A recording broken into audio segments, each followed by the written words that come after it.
Episode 12. It's November 14th, 2025. I've had a fascinating week, and if you're just tuning in for the first time, I break a fast on Fridays. I've been doing 5-day fasts for over 4 years, and I break my fast Friday afternoon after I do Mark's Headroom. So, interesting stuff this week. Let me start off with some cool conversations I've had. One was around Chris Cornell. He got put into the Rock and Roll Hall of Fame last Saturday. And I happened to tune in while I was working out on Sunday morning and see the whole ceremony of Soundgarden getting put into the Rock and Roll Hall of Fame, seeing two of his daughters perform and getting a little more background information on him. I interviewed a family member of his for several hours who I happened to come across, who was really close to him and extremely insightful because the man was a clinical psychologist. And interestingly, he had also done work in his life in the Northwest with a lot of tribal American Indians in the Northwest, continental U.S., as well as in Alaska. And a fascinating theme between the work of Chris Cornell and this person that I just mentioned was this connection with the native, with the tribal, with community, and with expressing something that was very complex, or at least complex by Western standards today. And I identify with that. It's something that I struggle to find words for myself.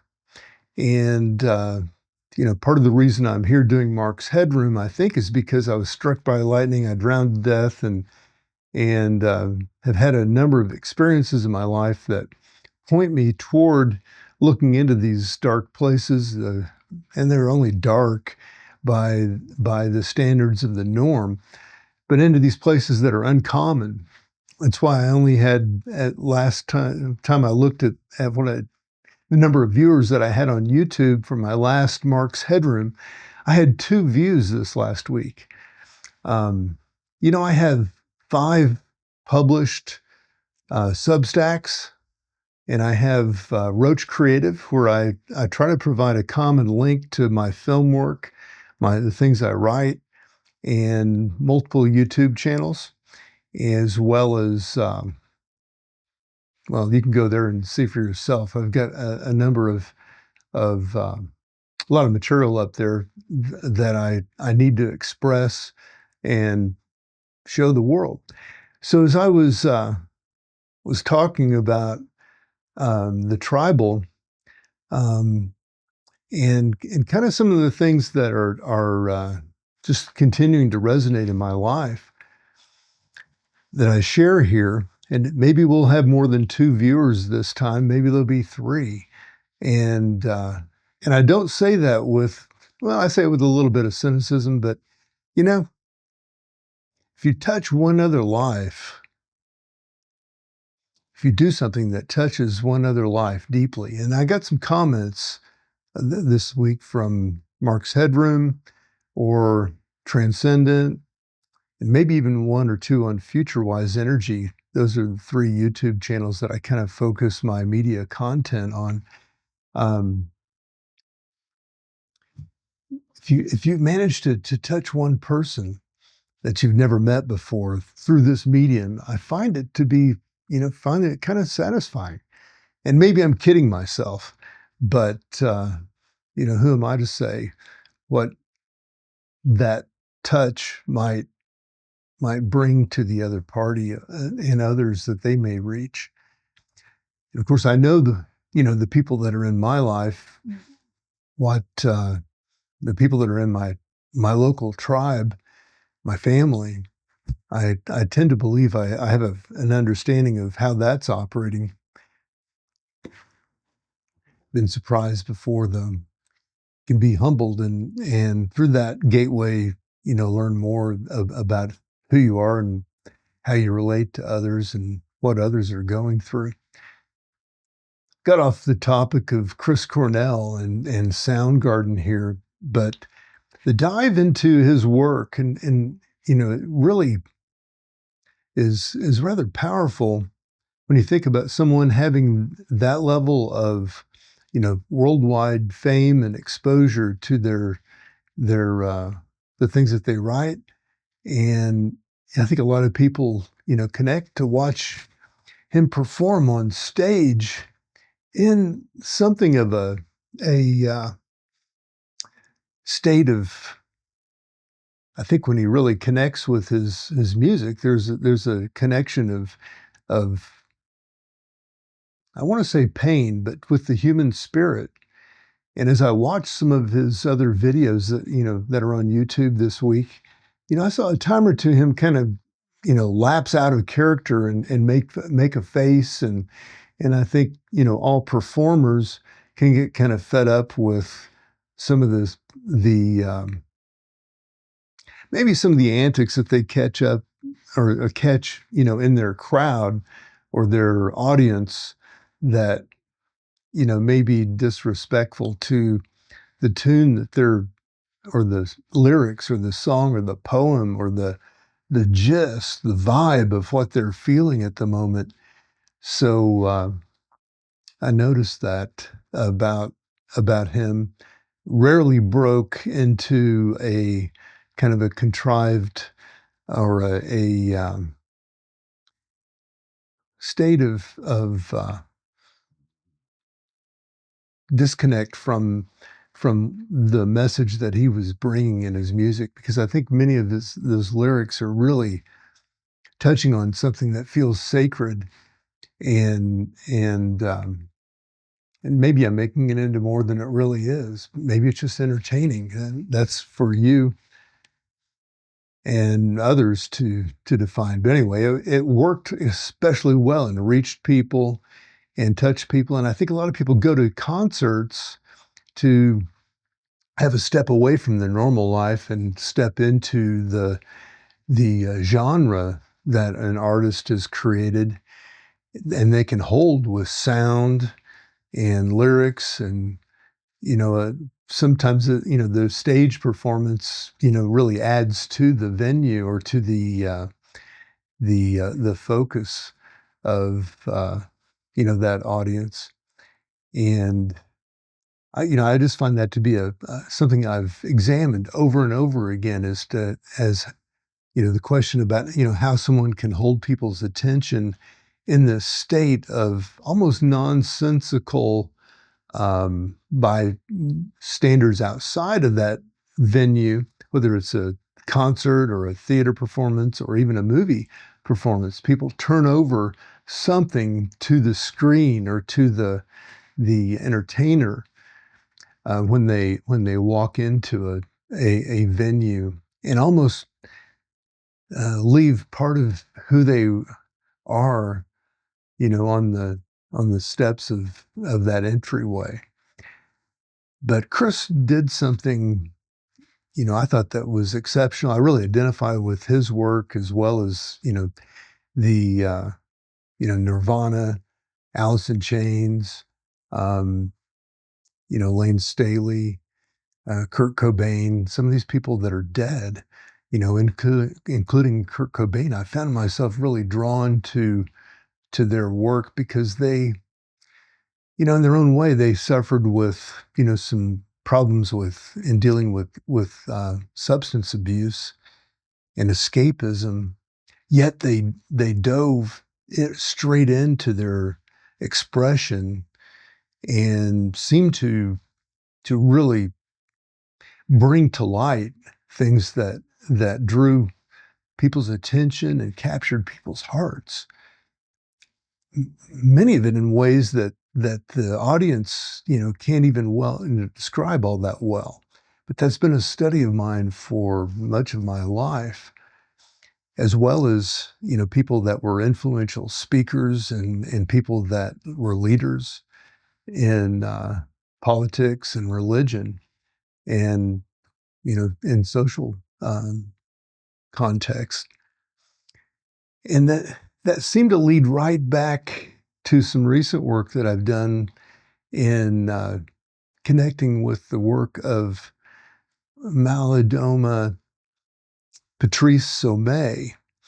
And, I think he characterized in a very different way this connection with tribal, ancient, community. And someone today asked me about, said they didn't understand how people could be, lazy, or how they could fall, into addiction. Um, that was a fascinating question, or admission.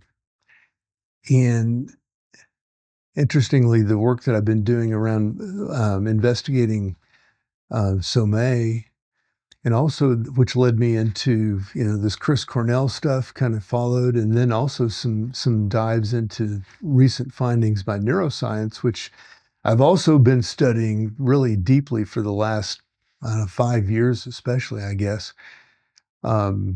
Kind of converge on some conclusions that you can find in some ancient wisdom and ancient texts that masters from thousands of years ago seem to have thrown out there, and that I've connected with.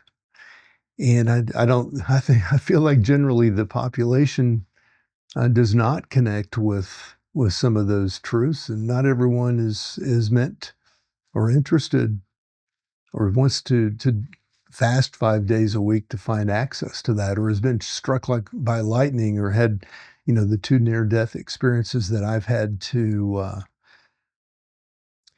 gain whatever I have to be here right now and speaking to what I'm speaking to. But I also came across somebody that described me this week as a luminary. And ironically, they were catching up on a physical. And of course, if you've got as many YouTube, and I've also published 20 books, and I put a lot out there for no commercial reason, but yeah, I'm open to that avenue opening up.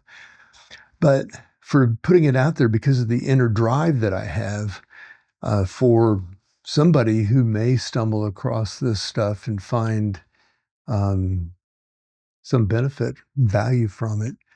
That's really what motivates me and drives me to the best of my knowledge. But getting back to the neuroscience and the Kurt Cobain, the Indian connection with his family member who's a clinical psychologist, and also to Somé, in the African tribal culture, where they have shamanism, and they go through these initiations. Well, these are deliberate initiations. I think maybe people are chosen to go through these initiations, but they're really life-threatening, and they create, in the body, or in the organism, they create some near-death experiences that people overcome if, of course, they live. And as someone that's survived that, and as someone that also has a pattern in my discipline training, in my fasting, in my exercise regimen of creating survival-like conditions to make the most of my, I don't know, some neuroscientists might look at this and say I'm trying to trigger DNA sequences, opening up to become more whole. Whether that's true or not, I don't know, but I've heard that, some of the things that I do with my diet and exercise, the cold showers, the extreme heat that I use during my workouts, that all those are stimulating stem cells and, lots of things in my body. that are helping me. I don't know. I don't know what it's doing. You know, ultimately over the next however many years that I have to share, we'll find out what really happens. But anyway, people are pointing toward those things being, extremely um, extraordinary, fundamentally, things starters for, great metabolism, great biology. And also I know that I am also, cleansing myself from some of the things that I consume on the weekends to just the regular foods that you get from the grocery store have a number of additives that I know that I'm sensitive to, and I sweat those out with my exercise and my routine, cleanses my body so I'm able to hopefully be healthy and clear. And then it also opens up my body-mind connection. So, but the tribal connection, the tribal environment in Africa is a really good thing to speak from. It's something that, maybe for many of the viewers here, completely different than anything you've really considered. So it's kind of in that space of where you don't have a lot of pre-existing, uh, biases or prejudices against it. You may have some opinions about what it's like to be in one of those tribes, but there's an innocence there. There's a lack of Western exposure that makes that a special place to, kind of create from. And I think that's where Somé, found an interesting perspective to communicate the spiritual and physical, some things that were considered to be woo-woo or um, almost like psychological diseases to people over here in the Western world. Well, those things are more commonplace over there. And at the origin of the addiction or the misunderstanding, um, maybe where that really begins in our society in the West, is at a place of not knowing how to place a feeling that someone's having, or maybe there's a misjudgment that someone has that they're being rejected or ridiculed or demeaned, or there's some kind of negative connotation because that negativity is where it really begins. And then when it's pushed down or suppressed or denied, then that kind of puts it into that subconscious that drives much of our behavior. And, that's why the psychologists, neuroscientists are finding that a lot of the decisions and patterns that we have are shaped in our early childhood where survival patterns are formed. But there's also a lot of conditioning in there that drives people to feel or not feel. And suppressing feelings, that's where I think a lot of our miscommunication and misjudgments about ourself begin. And that's where the projections upon others and the divisions between people and groups also begin. But in Africa, in those tribes, as I understand it, and I think I've seen some of this also in American Indian tribes, there's an openness about some of these matters. And I know when Chris Cobain's family member went into one of the Indian tribes, there'd been a series of rapes in the tribe.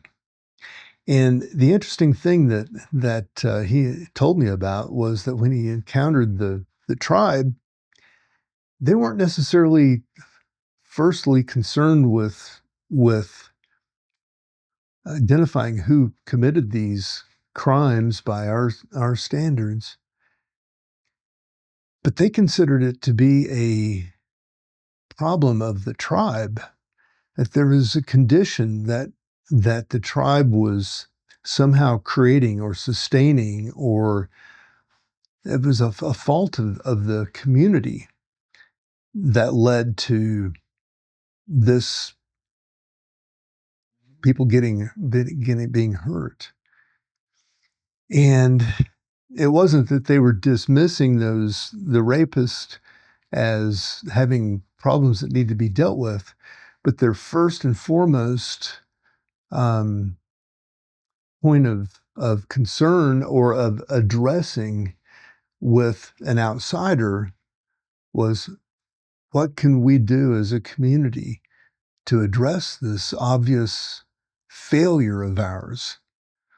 And our societies, our countries, our nations, our groups, and you could easily say our churches, don't often begin with that and create a space where it's okay for people to be imperfect and to confess and even just admit without judgment that they're having these feelings.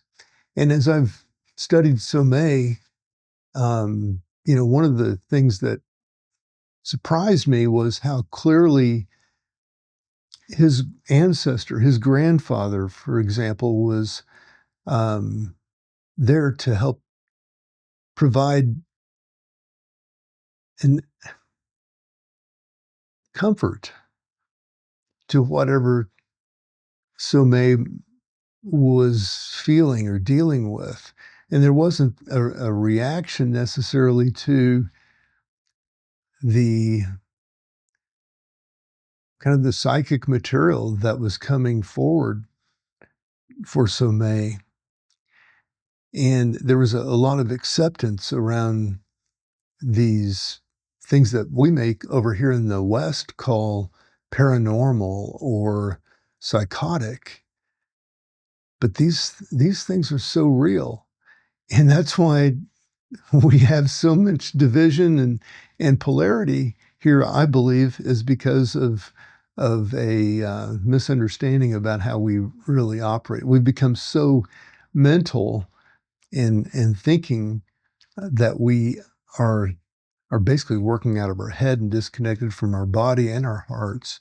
And the heart is where I think a lot of people that are really prejudiced, or they've carried these patterns forward for generations, and they can't even see or feel what they're missing. I know I mentioned this in one of my pieces that I wrote this week and even spoke to, that in the 90s, when I was really working hard on film acting and using the camera to observe the things I was comfortable with and the things I was uncomfortable with. And my acting coach, who became much of a father figure to me, a close friend, told me one day, Mark, there's some things that you're going to encounter that you just can't think your way through. And it took me years to really understand what he meant. And it may even taken that lightning strike and the drowning and a knee injury that changed my chemistry, and then a bunch of Meisner training to put me back in touch with myself. Thanks to Laurel Vouvray here in Austin, Texas, with her. She worked directly with Meisner in New York City back in the day, and carried his body of work forward to a lot of actors here in Austin. Not just actors. There's a lot of writers and singers and other types of artists that find themselves being directed into that type of deep inner work to become three-dimensional writers, or to get in touch with something that's missing from their self-expression. And it was a powerful experience for me that Cliff Osmond, who passed away a few years ago, but he's coached several famous actors, older, like Raul Julia and Armand Assante. I think there's several other contemporary actors that he had his hands on. but he certainly influenced a lot of people like myself in using the camera for feedback and in trying to, in many cases, help people achieve some commercial, role in society as an actor. Laurel, on the other hand, I know that she's done that because she's been involved in casting, has made some people stars by giving them the first role. But for me and for a number of people that I know, Laurel really helped. She's got a great eye for helping get to the core of what you're feeling, what you're not feeling, what you're missing, and then also in watching a scene between two people that she has also, become quite tuned into, can really tap into the dynamic and maybe some healing within the context of scene work.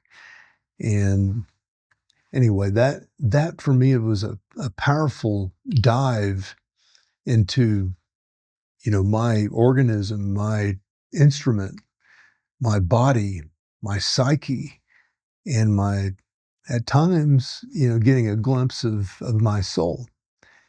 And in working with others and connecting in ways that I sense that some of these tribals, these ancient tribes that are described, and maybe some of these people, perhaps like me, um, hundreds or thousands of years ago, noticed and scratched on a rock somewhere or etched in a tablet and made record of for these tidbits to be noticed and preserved, carried forward, or maybe just in the DNA that's passed on from one generation to the next. But Somé, in his work that began in Africa as a shaman and also as a Catholic priest, speaks to that. And I think, because of the trauma that he encountered deliberately and also, who's to say whether, what's deliberate or, who's really in charge of this? Because I do think that God ultimately is in charge. And we have such an abstract view of, I believe in an abstract view of God. A lot of people think he's just a simple white old man, making decisions when I pray for something, or I get it or I don't, based on, whether I'm in favor or not in favor. I don't necessarily subscribe to that, but I think I could probably create that condition for myself of being out of favor. But I don't think we bargain with God. Back to the point here, something that's really missing in our society here in the US that I'm trying to work on, and maybe that's how I only have two viewers last week of this episode 11. Go back and watch it. I'll make a note of how that viewer count climbs. But one of the things that we're really missing is this place that we can hold for each other that allows people to be honest and authentic and sincere, or whatever the word, heartfelt, if you can. So many people have so many biases and layers that have to be peeled back for that to happen. That creates a challenge for society. And I think that's why it may actually take several generations for some of these changes that are possible, to occur. But who am I to say?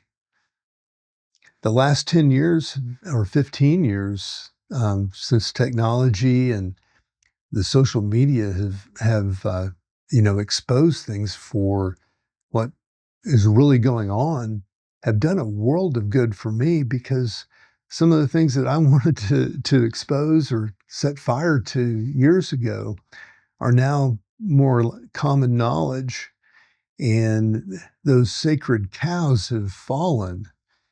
And now there's basically a lot of division between people, and the institutions are they're kind of making their own future. So we have to learn to find a way to go forward in a better way. And that my way is, you don't have to fast in extreme ways. You don't have to exercise or torment yourself. But there is a work that does tend to create the state that I do believe that we'll begin to understand each other better. And that's one of addressing our own inner reactions to others, other individuals, other groups, anytime you notice or find yourself reacting to something, even in a TV show, examine that reaction, because there's beneath that, there may be a gateway into something that's really positive. And there may be some discomfort in crossing that. And if you set a goal just to lose some weight or stop drinking because you're going to get in trouble, or there's an outcome that you would um, prefer not to have, or maybe it is so that someone would find you attractive. Um, that's more of a superficial motivation, and if that works, then great. But my entry point in examining these places in ourselves to really resolve a lot of the big issues start with the individual and the individual's reactions to everything. And if there's a negative reaction, make note of that, journal about it, talk about it, and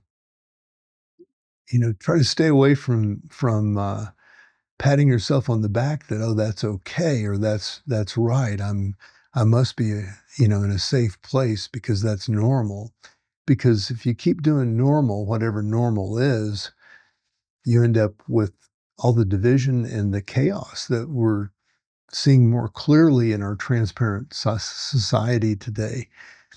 And I also heard on NPR, I think it was yesterday, that there's about, there's millions of people that are not going to church anymore that were going to church 10 years ago. And I'm not anything about, the dogma or the ritual of um, pursuing spirituality, by putting on a suit, going and looking like you're um, polished to feel closer to God, or to show everybody else around you that you're uh, something. But I am about a connection that's not divided, that is 100% full time, all time connected to God. And in everything that you do it in that name of God. And, you may call Jesus in, and, my origin, is Christian. So that's a component there. And so that's the mechanics of creating a new platform, a new way, is, a place where people feel safe and supported and open, and where there's no judgment. There's a men's group that I'm involved with of some highly successful, smart people, mostly older than I. And one of the remarkable things about the group is the amount of trust and the openness, that is within the group. And I think it creates a unique atmosphere that even supersedes their own experiences in their church experiences. Most of them are they would consider themselves to be strong Christians, and um, but this group, has some commonality in that venue, or in that vein. Um, but I think one of the stronger factors there is the acceptance and openness and support that I see within that group, that is surprising. It's one of those intangible things. And, controlling people always try to, especially, these generations have gaps. Um, and you find people trying to find a way to, uh, to put that into some kind of written, rule book. And it kind of gets lost because it's forced. And so when these things just happen, that's when it seems more like it's less contrived. But you try to do as much as you can to control the conditions to allow that to happen. And that goes back, if you want to read, some of Somé's work, he talks about creating those conditions, for openness in the tribe and acceptance. And, I'm not talking about some kind of, voodoo or mystical practice or pagan stuff. I mean, those words, kind of put a twist to the spirituality and the truth and authenticity and the actual, connection with each other and the spirit that that we don't understand completely because we've been in our heads for so long. I think the printing press helped, really begin some positives toward mankind, but on the other hand, I think it's imprisoned a lot of people and disconnected people from their hearts and their bodies. So I'm going to sign off here, and it'd be interesting to see how many viewers we get this week, and I have to count on Google and some other um, social network, and maybe some of your sharing with others to. Um, you could do it blindly, or maybe you could even admit that you watched this and we're trying to share the maybe a different way of looking at spiritual matters and life, and trying to find a holistic way to move forward as an individual, a tribe, a group. I love you. I'm Mark Roach. Have a great week.